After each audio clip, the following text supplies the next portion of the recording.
نحمده ونصلي على رسوله الكريم اما بعد فاعوذ باللہ من الشیطان الرجیم بسم اللہ الرحمن الرحیم۔ ہمارے معاشرہ میں خصوصی طور پر اگر ہم بات کریں تو سب کانٹیننٹ کی، بر صغیر پاک و ہند، تو یہاں پر دلہن جو ہے جب وہ بیائی جاتی ہے، اس کی رخصتی ہوتی ہے یا اس کا دخول ہوتا ہے اپنے نئے گھر میں، تو اس کو قرآن کے سایہ کے اندر گھر میں داخل کیا جاتا ہے۔ تو ایسا عمل نبی مکرم صلی اللہ علیہ وسلم سے ثابت نہیں۔ انہوں نے اپنی ایک بھی بیٹی کو اس طرح نہیں بیایا، بلکہ انہوں نے قرآن پر عمل کروایا، اور ہمیں بھی قرآن پر عمل کرنا چاہیے، نہ کہ اس طریقے سے قرآن کا نعوذ باللہ من ذالک غلط استعمال کرنا چاہیے۔ یعنی بے شرمی کی انتہا ہے وہ لڑکی جو نیم برہنہ حالت میں ہے، اس کے کپڑے جو ہیں وہ شریعت کے خلاف ہیں، اور سایہ اس پہ پوری کائنات کی جو سب سے زبردست کتاب ہے اس کا دیا جا رہا ہے۔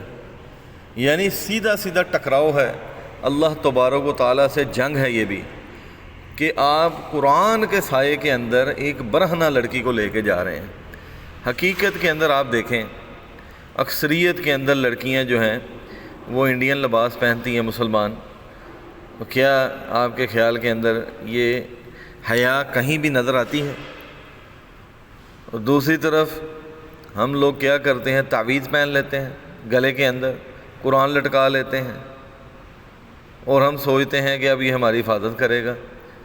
اب یہ آپ کی حفاظت کیا کرے گا؟ اللہ تبارک و تعالیٰ بلکہ آپ کی حفاظت کا ذمہ ویسے ہی چھوڑ دیتا ہے ان اشخاص کے لیے کہ جو شخص تعویذات کے اوپر، دھاگوں کے اوپر، کنگنوں کے اوپر جن کا ایمان ہوتا ہے کہ یہ ہمیں بچائیں گے، تو وہ پھر انہی کے سپرد ہو جاتے ہیں۔ یہ اللہ کی مخلوقات ہیں، یہ میٹل کیا ہے، یہ اللہ کی پیدا کردہ چیز ہے، اس نے آپ کو کیا بچانا ہے؟ یہ کاٹن جس سے آپ دھاگا بناتے ہیں، اس نے آپ کو کیا بچانا ہے؟ یہ تو خود اللہ کی تخلیق کردہ چیز ہے۔